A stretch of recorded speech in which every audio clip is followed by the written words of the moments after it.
نحمده ونصلي على رسوله الكريم أما بعد أعوذ بالله من الشيطان الرجيم بسم الله الرحمن الرحيم وإذ قال الله يا عيسى ابن مريم أأنت كنت للناس اتخذوني وأمي إلهين من دون الله قال سبحانك ما يكون لي أن أقول ما ليس لي بحق إن كنت قلته فقد علمت تعلم ما في نفسي ولا أعلم ما في نفسك إنك أنت علام الغيوب صدق الله العظيم رب اشرح لي صدري ويسر لي امري واحلل عقدة من لساني يفقهوا قولي اللهم ثبتنا عند الموت بلا اله الا الله اللهم وفقنا لما تحب وترضى آمین یا رب العالمین۔ السلام علیکم ورحمۃ اللہ وبرکاتہ۔ میں نے آپ کے سامنے سورہ مائدہ کی آیت نمبر 116 تلاوت کی ہے، جو اس کے آخری رکوع کی پہلی آیت ہے۔ اس کا ترجمہ ہے: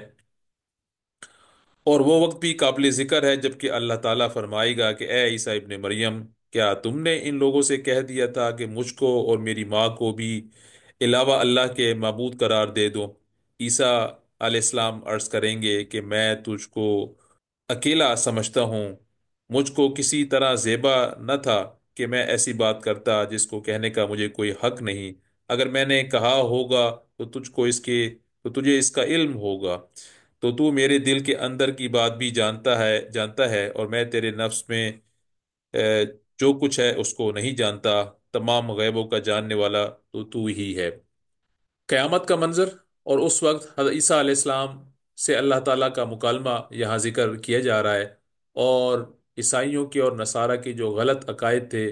حضرت عیسیٰ علیہ السلام کے حوالے سے، حضرت مریم علیہ السلام کے حوالے سے، ان کا ذکر چل رہا ہے۔ اور یہ آیات نبی کریم صلی اللہ علیہ وسلم عیسائیوں کے سامنے پڑھا کرتے تھے، تاکہ ان کو پتہ چل جائے کہ آئندہ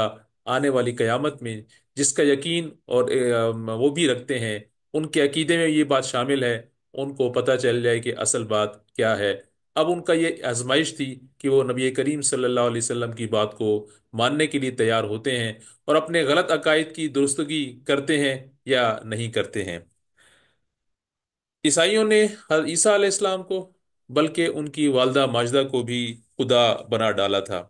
جبکہ حضرت مریم علیہ السلام کی الوہیت کے متعلق بائبل میں کوئی بھی مثال یا کوئی ذکر تک موجود نہیں ہے۔ مسیح دنیا کے اندر 300 برس تک عیسائی دنیا میں کوئی ایسا تصور موجود نہ تھا۔ پھر 300 برس کے بعد تقریباً حضرت مریم علیہ السلام کے لیے ام اللہ کا خطاب دیا گیا، اور پھر مریم پرستی کا آہستہ آہستہ آغاز ہوا، اور یہ پھیلتا چلا گیا،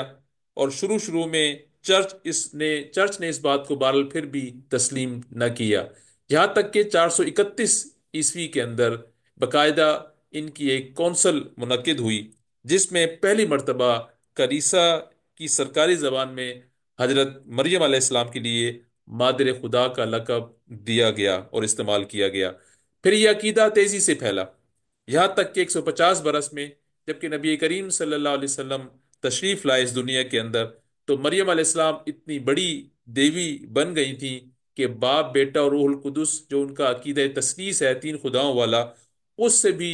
بڑی دیوی حضرت مریم علیہ السلام کی سمجھی جاتی تھی، اور سب سے بڑی خدا حضرت مریم علیہ السلام تھی۔ ان کے مجسمے جگہ جگہ کلیساؤں میں نصب کیے جاتے اور ان سے دعائیں کی جاتی۔ بعد میں وہ لوگ، وہ عیسائی جو کہ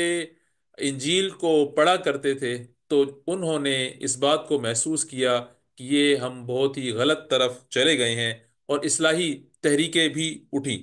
انہی تحریکوں میں جو ان کا فرقہ پروٹیسٹنٹ ہے،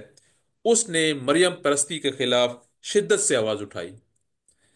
لیکن رومن کیتھولک، جو کہ عام طور پر بڑی جو عیسائی کمیونٹی ہے وہ رومن کیتھولک کو فالو کرتی ہے، آج تک اسی مسلک پر قائم ہے۔ اسی ہی تناسب میں یہ آیات نازل ہوئیں کہ اللہ تعالیٰ حضرت عیسیٰ علیہ السلام سے پوچھے گا کہ کیا آپ نے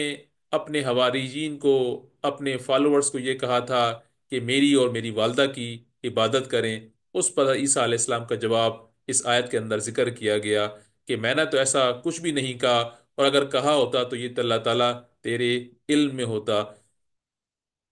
ما قلت لهم إلا ما أمرتني به أن اعبدوا الله ربي وربكم وكنت عليهم شهيدا ما دمت فيهم فلما توفيتني كنت أنت الرقيب عليهم وأنت على كل شيء شهيد۔ میں نے تو ان سے اور کچھ نہیں کہا مگر صرف وہی جو تو نے مجھ سے کہنے کو فرمایا تھا کہ تم اللہ کی بندگی اختیار کرو، جو میرا بھی رب ہے اور تمہارا بھی رب ہے۔ میں ان پر گواہ رہا جب تک میں ان میں رہا، پھر جب تو نے مجھ کو اٹھا لیا تو ہی ان پر مطلع رہا، اور تو ہر چیز کی پوری طرح خبر گیری رکھتا ہے کہ جب تک میں اس دنیا میں زندہ رہا تو میرا پیغام تو وہی تھا جس کا تو نے مجھے حکم دیا تھا، اور ان کو میں کہتا رہا کہ ایک اللہ کی پرستش اور عبادت کرو، جو میرا بھی رب ہے اور تمہارا بھی رب ہے۔ اور جب تک میں رہا اس تک مجھے پتا ہے، لیکن جب میں اس دنیا سے چلا گیا تو اس کے بعد کا صرف اللہ تجھے ہی پتا ہے کہ ان کی کیا حرکتیں رہیں اور انہوں نے کیا عقائد گھڑ لیے۔ ان تعذبهم فانهم عبادك وان تغفر لهم فانك انت العزیز الحکیم۔ اگر تو ان کی سزا اگر تو ان کو سزا دے تو یہ تیرے بندے ہیں، اور اگر تو ان کو معاف فرما دے تو زبردست اور حکمت والا ہے۔ عیسائی دنیا میں حضرت عیسیٰ علیہ السلام کے حوالے سے کفارے کا عقیدہ موجود ہے، جس میں وہ یہ سمجھتے ہیں کہ حضرت عیسیٰ علیہ السلام سولی پر چڑھ کر ہم تمام کی گناہوں کا کفارہ بن گئے ہیں۔ اب چاہے وہ جیسا بھی عقیدہ رکھیں، اعمال کریں، چاہے جتنے بھی اللہ تعالیٰ کے احکامات توڑیں، اللہ تعالیٰ نے ان کو بخش دیا، اس لیے کہ حضرت عیسیٰ علیہ السلام ہمارے گناہوں کا کفارہ بن گئے ہیں۔ اس عقیدے کی حضرت عیسیٰ علیہ السلام کی زبانی نفی کر دی گئی کہ انہوں نے جو جس طرح کے معاملات جو کہ ان کے سامنے اللہ تعالیٰ رکھے گا قیامت کے دن، کہ کس طرح کے عقائد انہوں نے حضرت عیسیٰ علیہ السلام سے منسوب کر دیے تھے، ان کی والدہ سے منسوب کر دیے تھے، جب ان کو پتہ چلے گا تو وہ کہیں گے کہ اب تیرے بندے ہیں، اب تو ان کو عذاب دینا چاہے تو عذاب دے، اگر تو مغفرت فرمائے تو مغفرت فرمانے والا ہے۔ تو اس طرح یہ جو کفارے کا عقیدہ ہے وہ انہی کی زمانی ختم ہو جائے گا، کہ وہ کوئی بخشے بخشائے نہیں ہیں، کہ وہ جو بھی کریں، اپنے اعمال اور عقیدہ جو بھی رکھیں، ان کو اللہ تعالیٰ کچھ نہیں کہے گا۔ دراصل یہ دنیا عمل کی دنیا ہے، کہ انسان جب تک اپنے عمل سے اس بات کا اللہ تعالیٰ کے ہاں ثبوت نہیں دیتا کہ وہ اللہ تعالیٰ کا صحیح معنوں میں فرما برداری کرنے والا ہے، تو اس کا عمل کیسے مقبول ہو سکتا ہے؟ قال الله هذا يوم ينفع الصادقين صدقهم لهم جنات تجري من تحتها الأنهار خالدين فيها أبدا ذلك الفوز العظيم لله ملك السماوات والأرض وما فيهن وهو على كل شيء قدير۔ اللہ تعالیٰ ارشاد فرمائے گا کہ یہ وہ دن ہے کہ جو لوگ سچے تھے ان کا سچا ہونا ان کے کام آئے گا۔ ان کو باغ ملیں گے جن کے نیچے نہریں جاری ہوں گی، جس میں وہ ہمیشہ ہمیشہ کو رہیں گے، اور اللہ تعالیٰ ان سے راضی اور خوش، اور یہ اللہ سے راضی اور خوش ہیں، یہ بڑی کامیابی ہے۔ اللہ ہی کی سلطنت ہے آسمانوں کی اور زمین کی اور ان چیزوں کی جو ان میں موجود ہیں، اور وہ ہر شے پر پوری طرح قدرت رکھتا ہے۔ وہ حقیقت جو کہ اس دنیا کے لیے ہر شخص کو سمجھ لینی چاہیے۔ گزشتہ امتوں نے جو اس میں رسول کی بات مانتے رہے، اس بات کو سمجھا، اور وہ لوگ جنہوں نے اس کے لیے شارٹ کٹ نکالے، انہوں نے اس بات کو ماننے سے انکار کیا یا سمجھنے سے انکار کیا۔ اور وہ یہ بات ہے کہ انسان کا اس دنیا میں جو عمل ہے وہ دراصل انسان کو جنت یا جہنم کا مستحق بناتا ہے۔ کوئی شخص، کوئی امت اللہ تعالیٰ کی چہیتی قوم نہیں، اور کوئی قوم اللہ تعالیٰ کی مغضوب قوم نہیں۔ اس کے عمل، اس کے عقائد، جس طریقے سے وہ اس دنیا میں رہے ہوتے ہیں، وہ دراصل اس کو اس بات کا مستحق بناتے ہیں کہ وہ آخر کار اللہ تعالیٰ کے آخرت میں جنت پائے گا یا جہنم پائے گا، اللہ تعالیٰ کی رحمت پائے گا یا اللہ تعالیٰ کا غضب پائے گی۔ اس لیے اس دنیا میں انسان اپنے عمل پر ضرور